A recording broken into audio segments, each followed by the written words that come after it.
After reaching my anime enlightenment at the ripe old age of 21, I started spending most of my free hours crunching through that stuff, trying to make up for lost time. I quickly figured out the stuff I liked, and the stuff I was angry at for wasting my time. While I was trying to watch a lot of the highly recommended stuff to get more in touch with my people, there was one corner of the body pillow that had yet to be soiled. No, I'm not talking about cultured anime. I was all over that even before I started watching anime. I'm talking about its age-appropriate cousin, Slice of Life. See, I just didn't get the point of watching Slice of Life. It seems like hentai without the spicy scenes, and I wasn't about to be busting a nut to none of that. I was pretty sure at this point that anime was my jam, but I was still reluctant to be a part of the whole weeb culture, and I basically saw Slice of Life as the kind of genre targeted at basement dwellers that wished they could hang out with Japanese high school girls. Well, eventually I ended up watching Lucky Star, and my last shred of elitist pride withered into a pile of degeneracy while I watched the opening on repeat. Now, I'ma be real with you all.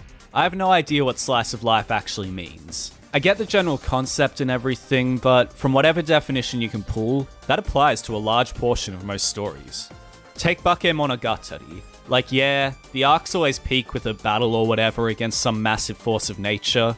The majority of the story is just Araragi horny posting at a bunch of girls of varying amounts of legality. Steins Gate is another one.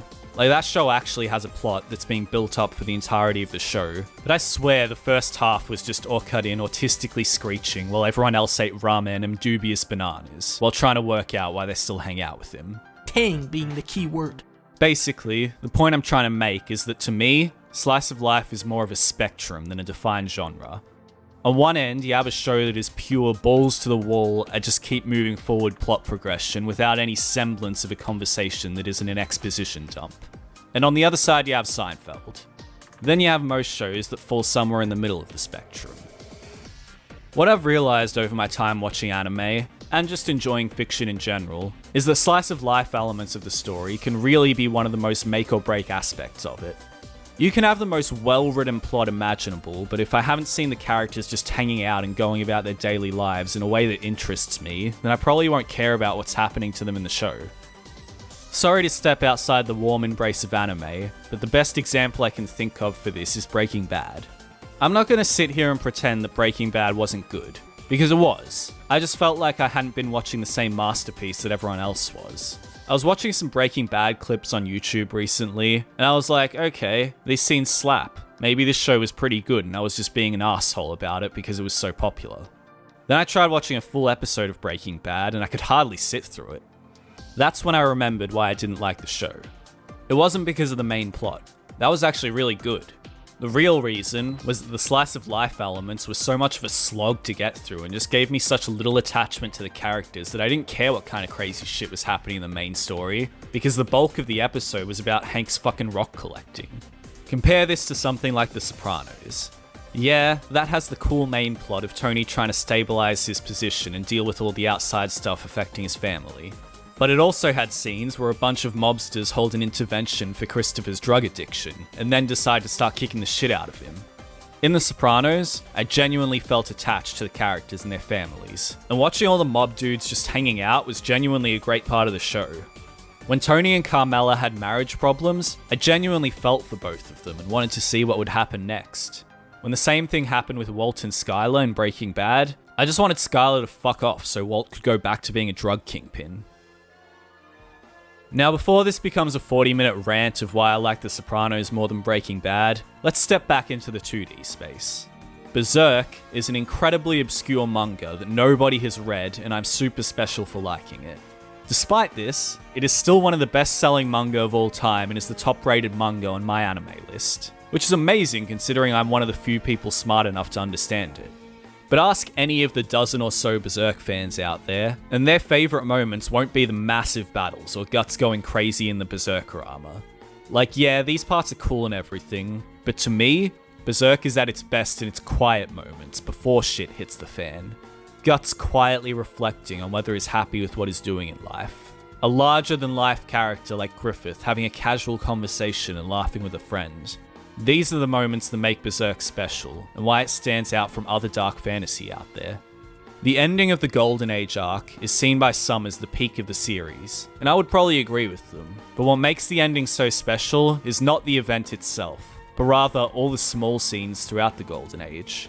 We've seen these characters eat together, fight together, grow together, and then there's the eclipse. This is the power of Slice of Life. The parts of Berserk that contribute nothing to the progression of the plot are what makes the story so special. The main plot of Berserk could still happen without these moments, but these moments are what make us care about the characters and make the story actually matter. Unlike all the other stuff I've spoken about in this Slice of Life video, Mushishi actually is a slice of life. I remember I was reading Mushishi at the same time I started reading Naruto, and my god was it a contrast to go from Naruto yelling about becoming the Hokage, to Ginkgo just quietly walking through a town and thinking about what might be happening. I said earlier that Berserk was at its best in its quiet moments. Well, Mushishi lives entirely within those quiet moments. Each chapter or episode of Mushishi is completely self-contained plot-wise, and very little is carried over between chapters. It is actually just a story about a guy wandering through places and having conversations with people. And I'd consider any supernatural events or problems that Ginkgo solves to be completely secondary to the main purpose of the story. With most stories, the quiet slice of life-y moments exist to support the plot. With Mushishi, it feels like the plot of each chapter only exists in order to give context to the casual conversations Ginkgo has with strangers. I can't really describe the feeling I get when reading something like Mushishi or Girl's Last Tour. Melancholy maybe is the right word? Comforting in a way? Regardless, I know it's very separated from how you feel with plot stories, and definitely different to how you feel watching a slice of life like Lucky Star. Now, I'm not exactly sure where I was going with this video, but I guess after all of my rambling, the main takeaway is that slice of life is more than just a genre. It's an integral part of every story and has to be treated with respect. Otherwise, you end up having to watch Breaking Bad. Thanks for watching, subscribe for more weeb shit.